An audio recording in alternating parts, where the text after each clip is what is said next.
Welcome back to Two Sports Overtime. Kayler Smith, Joey DeBaradino. We've got a nice plethora of topics today, ranging from another disappointing week for the Bengals and Browns, another hopeful showing for Dayton men's basketball as they approach the regular season, and a great game for UD football this past weekend that is earning at least one player national recognition. But we'll start with the Bengals and Browns. We just wrapped up week 8, correct? I think, of the NFL season. Okay. And the Bengals got right back to their old ways of disappointment, kind of squashing that high that the fan base got to ride for 9 days after the Thursday night football win against the Steelers. The Bengals fall to the previously winless Jets, 39-38. Unreal. After leading by 15 entering the fourth quarter. Seismic collapse there at the end. I was at that game in person too. Don't often get to see some Bengals games as a fan in person, and got to go at this one. And watching that game the whole time, it was just like, oh, all right, they're moving along. All right, oh yeah, all right. Well, the Jets are hanging around. Okay, It just kind of felt like it all of a kind of sudden snuck up at the very end. It did. Those 2 Breece Hall touchdowns at the end, and then all of a sudden it was like, wow, the Jets just won, and the boo birds coming down, and it's just, it's a shame to see, especially when, we talked about the opportunity for the Bengals to build off that exciting win against the Steelers. Seeing Joe Flacco do so well, and of course you can't knock the offense. This isn't the offense's fault, but let's run through those numbers while we're on the topic. Go ahead. Everybody's talking about it's a team game, and they're being leaders and taking accountability as a whole, but you really can't point this one at the offense. Joe Flacco did his part, 3 total touchdowns, 1 rushing, which did you have that on your bingo card? And 2 passing. 223 passing yards. The run game had another great showing. Second game in a row, rushing for over 100 yards as a team. Actually, only second game this season as well. Right. P. Ryan led the way with 94 yards and a touchdown, and Chase Brown had 73. both of them scored. And a touchdown, which, good to see, I guess. If you're going to take away some positives to finally see the run game getting involved. Good for the O-line as well. The Jets are supposed to be a good defense. I don't know if they really are. But secondary. good to see the run game going. But on the flip side of that, the Jets offense gained 502 total yards.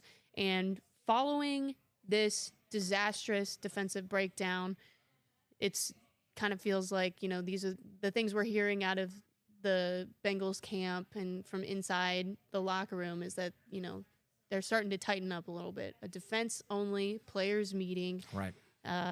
Hendrickson re-aggravated his hip injury, so they're without one of their defensive leaders again. Hayward going on the IR early this week after the game. So Logan Wilson requesting a trade, captain. It's not good. It's collapsing over there on the defensive side. So we're a week away from the trade deadline, Tuesday, November 4th, and I was just reading an article before we came on. CBS Sports thinks the Bengals could buy and sell, and it is specifically just targeted completely on the defensive side of the ball, potentially buy players that might fit into their new system, sell the players that have not been gelling. Yeah, they need it. Will they? I don't know. I don't know. You never know what Duke Tobin and the front office are going to do. You'd like to see them make some sort of move and still not give up on this season quite yet. But it's just so deflating to see, when you have Joe Flacco coming in, 40-year-old, brand new to this system and doing his part. That first week against the Packers, it took them a little bit to get going. Amazing second half. But amazing second half, and it's been almost seamless Pittsburgh since. was almost flawless offensively. But look how close that game was. Again, the defense. This game against the Jets was almost flawless offensively. You're telling me the Bengals score 38 points, and then the defense gives up 39. They asked Jamar Chase in the press conference. They said, is there anything you can do? And he goes, it's not my job to tell the defense to step up. Here's the great stat on that. Yeah, go ahead. The Bengals, when scoring 38 or more points, are 1-3 in the last 2 seasons. In this franchise's first 56 seasons, they were 54-4 when scoring 38 or more. And the rest of the league, I think, is 86-6-2. And the Bengals are the only one with that losing record of 1-3. So there's always some fun, crazy stat that the Bengals manage to pull off every single week for us to talk about, which, sad stats. as Jack Pohl says, it's a better story when they lose. But, right, Jack? yeah. Yeah, he knew it. It's a better story when they lose, right? It's always a better story. We're talking about the Bengals. The Unless Bengals. you're undefeated, the Bengals. Although they've been a better story for years now, so it'd be nice for them to be boring. And Right. boring again. You heard it from the guy that's been covering some sad Bengals teams for years. So, kind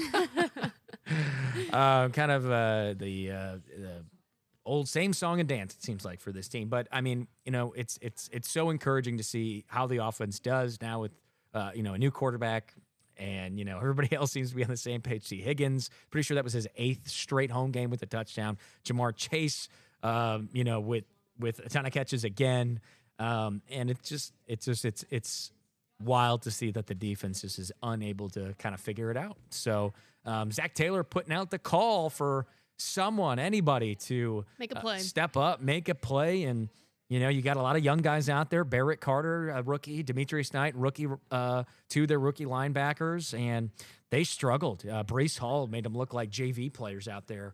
There's a couple highlights that fans are pointing out that Demetrius Knight was, we've seen Demetrius, play well, but missed tackles and kind of getting juked out of his shoes. And, some of those Breece Hall runs were just brutal. So, but here was Zach Taylor again after the loss on Sunday, searching for answers as they continue to do.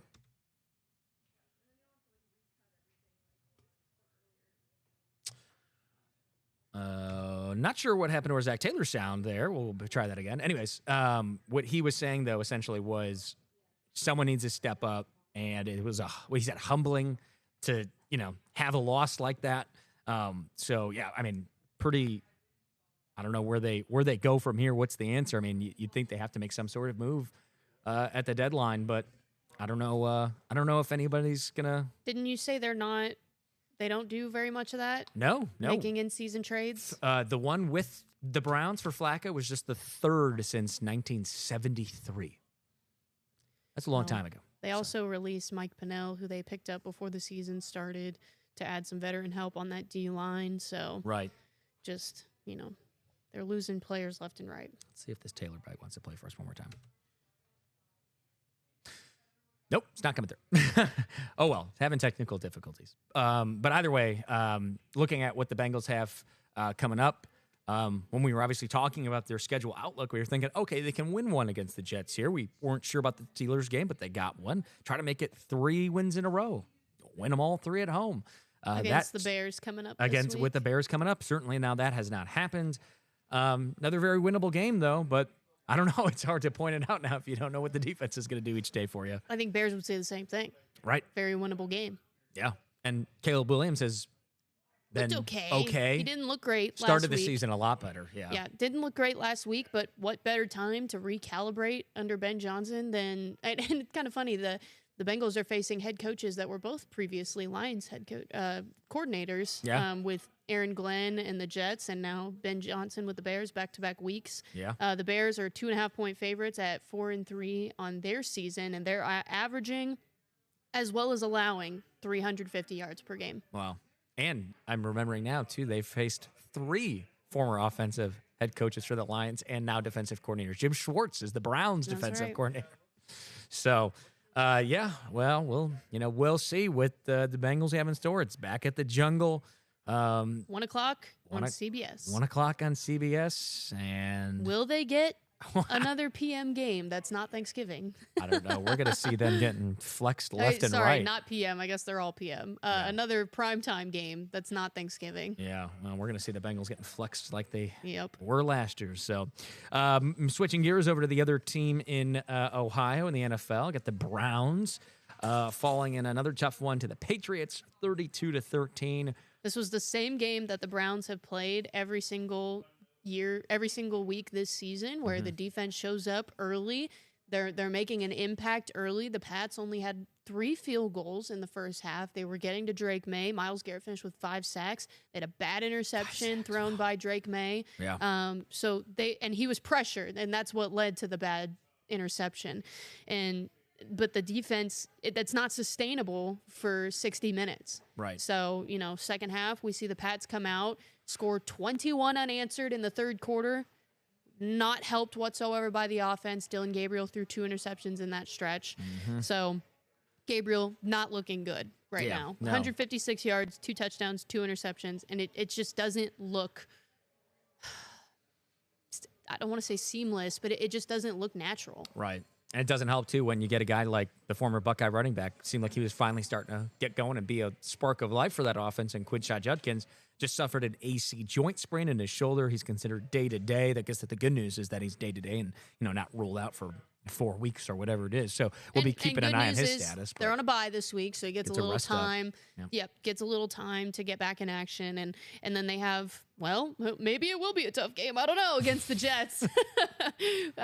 Not this week, but next week when they come back from their bye. Yeah, another former Buckeye, Justin Fields, finally getting New York their first win. So interesting to see how things are shaping up with our 2 NFL teams here in Ohio. And needing to bounce back in big ways. Are we soon going to be getting into that window of Bengals needing to win next many games to even be a playoff contender? I think it's still a little early yet, but the way the season's going, you're thinking most of these games could be losses. So 9 weeks, we're at the halfway point. Yeah, it's going to creep up soon. I mean, it happened last year when it was okay. Are they going to, be able to sneak in? And they needed a lot of extra help, and they did not get it. But, if you can go into the bye week 4-5. It's manageable. That's what I think. Absolutely. We'll be keeping an eye on both the Bengals and Browns as we go on, coming up here into Week 10 of the NFL season. Bengals getting ready for the Bears, Browns, and a much-needed bye week. This week's Week 9. Or thank you, Week 9. Talk about we're getting ahead of ourselves. College is Week 10 coming up, right? There we go. It's always one after. Speaking of, that's where we're going to be touching on here next. That's what I meant to say.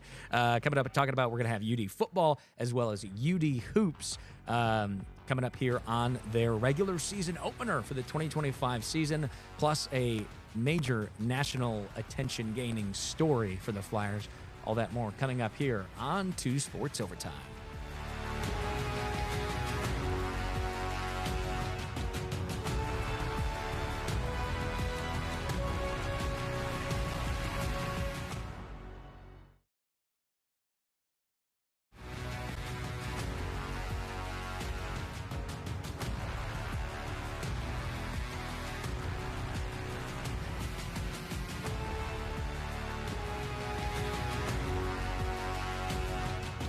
Welcome back to 2 Sports Overtime. I was about to say we fixed some of our technical difficulties. There's all kinds of stuff going wrong. Us and the Bengals defense are having issues. It's tough to direct and have the conversation at the same time. Just going to watch me over here start hitting this thing. We realized you guys could probably hear Taylor. We could not. But you got the gist of the soundbite from Joey's, recitation of it. But we'll move on here. My Zach Taylor impression. Yeah, we'll move on here to some UD men's basketball. We are just a few days away from opening day, November 3rd on Monday. Dayton hosting Canisius to start the season. They just wrapped up their second exhibition game this past Monday where, the first half looked rough against Bowling Green. Yeah. It just felt like they couldn't get a shot to fall. They started out hot. Thanks to Deshane Montgomery, one of the transfers in. But then it just felt like they couldn't get a shot to fall for the rest of the first quarter after those opening 5 or so minutes. Come out of the halftime break, a complete explosion offensively for the Flyers. I don't have an animation bite or a sound bite for that. If I did, it would be like, yeah, I could do the air horn. I need to I think the air horns are appropriate for this. That's literally what Flyers basketball is like in the second half. That's what it felt like on Monday night. So they were down by 3 at the half, 30-27. They come out and outscore Bowling Green 63-29. Unreal. And after being down 43-41 at one point, they finished the game on a 49-16 run, which is insane. Insane. They couldn't. They went from not being able to make a bucket to not being able to miss. Yeah, and in that was a 37-10 run. It's like you can go in and look at those scoring trends. unbelievable stretch of offense for the Flyers. So here's the fans loving what they saw from Montgomery. He had a big day, one of 3 performers with double digits. Javon Bennett led all scorers with 25. Deshane Montgomery had 16. And Amael Latong had 15. Yeah. So it was kind of good to see a lot of, we've seen a lot of different players kind of show up. First exhibition, it was Keontae Jones, who came from Cal State Northridge. This time we saw a lot more from Deshane Montgomery, and then, of course, the 2 veterans, Javon and Amael. So it's looking like, even though they're a little shorthanded right now and there's some players out, it is looking like, we're going to be able to get production from a lot of different areas. Yeah. No, it was great to see, each guy. And it seems like that's been the theme of these Flyers teams in years past, is any guy is able to have a star. big night. Yeah. Yep. And that's what you want. You want, you don't want some guy out there ball hogging and trying to be the guy when there are multiple guys. I mean, look at Latong there. I know. Knocking He down does a it all. 3. It's nuts. He's a great shooter. So to see him, have a better second half. Bryce Hurd found his rhythm as well. And that's okay. On the flip side of any guy stepping up, those guys are able to pick up their teammates. And, it's not on the shoulders of, Javon Bennett every night.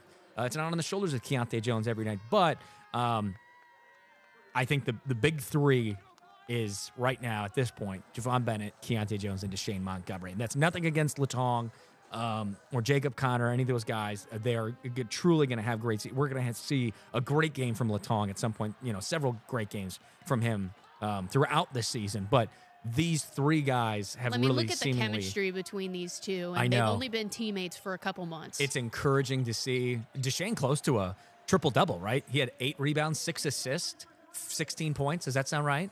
I've got, that's exactly right. Okay. So, and then Keontae almost had a double-double, 8 points, 8 rebounds. So, I mean, they're doing it in every facet of the game. And if you're Anthony Grant, you have to be super pleased with the direction of, what this team. Now, of course, again, exhibition games. It was a beat-up Penn State team and Bowling Green. That's nothing against Bowling Green, but, it's not like they were out there playing Kentucky, Duke, or UConn and they beat them that bad. But to see that chemistry, to see any guy being able to step up, some of that passing in that second half, too, was phenomenal. It was like they were reading each other's minds, like you mentioned, for being together only for just a handful of months. Super good to see early on, and encouraging for what this Flyers team can do. Picked 3rd in the preseason poll, right behind VCU and St. Louis. So they've struggled in A-10 play in the last couple of years. It's just been kind of the reality of this program. But you have to feel good about where they're at this point as they get ready for that opener Monday night also, against Canisius. Just look at this crowd. I mean, for a Monday night exhibition game, you won't see it anywhere else. Well, absolutely, so impressive. I know this is like my first season here, and so y'all are used to this here. But I've been so impressed. The student turnout too has just been so impressive for exhibition games, and like I said, especially on a Monday night. Oh yeah. I mean, the one couple games that won't be quite as full as the one probably New Year's Eve, but the Flyers fans eat that up on New Year's Eve. It's a holiday for Flyers basketball. And around finals times, there's probably a little bit of less students or like Christmas break when they're gone. Those are Saturday games, so right, you get so that kind of helps. more of the local turnout. Yeah, it's always a packed house there at UD Arena, epicenter of college basketball, as they say. But great to see the Flyers 90-59 win over Bowling Green. I'm getting some free queso from Moe's because of it. How about that? If you have the Dayton Flyers app, you're getting free queso for the next 3 days. And I'm sure you've seen the promo they do with the Lee's chicken, right? Oh, they got it last night. They got it. They were going nuts. Oh, my gosh. They get Lee. For anyone that doesn't know, you get free Lee's chicken with your ticket with I think they said 6 missed free throws from the opposing team. I think they said the students. The students. Okay. Yeah. Students. Well, you know what? Yeah, it is the students. I saw a couple guys high-fiving up in the 300s. So those must have been students, too. Total strangers united over free chicken. I need a sound on here. Anyways, good to see the Flyers looking strong early on as they get ready for that regular season opener Monday night against Canisius at UD Arena. Kayler will have a live preview throughout leading up to that one. Of course, highlights and reaction on air and online. However, kind of sticking with Flyers basketball, but changing our what the biggest thing that we've talked about this week, gaining national attention, their sophomore transfer guard from Iona Adam Jai, you see him there. He was warming up with the team and on the bench for that exhibition game against Bowling Green, but he has been sidelined by the University of Dayton due to eligibility concerns. The NCAA is currently reviewing that. Kind of some shocking. Dating back to his time prior, not related to Dayton whatsoever. It's dating back to his time prior at Iona. Correct. Important distinction for fans out there on social media. Worried right about now. Dayton or anything like that. Now, obviously, all eyes are kind of on this, as we've seen with what's happening in the NBA, with the gambling scandal there. Sports Illustrated senior writer Pat Forty said his sources told him it is in relation to the investigation. That Jai would be connected to, gambling and related activity and game manipulation, allegedly. Of course, there's been no official evidence that has come out yet to tie Jai to gambling or game manipulation in any way. But it's a smart move by Dayton. Let's get ahead of it. We don't want any of our games to be impacted by this in hindsight and in retroactively the NCAA to punish Dayton for something that, really they had no involvement in. So we got potentially, again, this is all alleged and unknown and speculative. And, the Dayton released a statement on Sunday evening from Neil Sullivan, director of athletics, saying they're aware the NCAA is reviewing the matter, and Adam will be withheld from competition at this time. He can practice with the team. We saw him warming up pregame, sitting on the bench. It was encouraging to see that he was in the building too. I think a lot of people thought he was not, including myself. Thought maybe he would just be out of the spotlight of that game just due to the news. Maybe just wanted to keep him away from it. But it was good to see that he was on the bench for that game. He had 4 points in the first exhibition game against Penn State, played 24 minutes in that one. But kind of keeping our eye on this one. But Anthony Grant giving some encouraging, backing up his guy in Adam after the game. And Kayler and the rest of the media were able to ask Coach Grant about it. Let's hear what he had to say. He's a great young man. Right, and he wants to be out there competing with his team, and so for me, it's about the young man, right, and just helping him kind of navigate through this. He wants to play. He's a competitor like everybody else, so we're going to support him in any way we can. Is he able to still practice with you? Yeah. Mm-hmm. All right, there you go. So, going to continue to kind of monitor that situation as it unfolds, hoping obviously we get to see Adam out there very soon, and I'm sure the NCAA will be hopefully coming out with their eligibility list, I believe, on Monday. So we will find out how that one progresses. We'll keep an eye on that. Before tip-off, I guess. Right before tip-off. So we're hoping all things work out there, and like to believe that there's nothing going on there from Adam. So switching gears to some exciting news for Flyers fans. Boom. Dayton football upsets number 16 Presbyterian 35-19 on Saturday. Here's their starting quarterback this year, Bryce Schondelmeyer. He's sidelined. Good timing, Joey. Gosh. He was sidelined this season with either a shoulder or a collarbone injury. Coach Andrews telling us he does not expect Schondelmeyer to make a return this year. Although he did say, I've seen crazier things happen. So maybe there's still a chance. So you're telling me there's a chance. Yeah. But back to Saturday.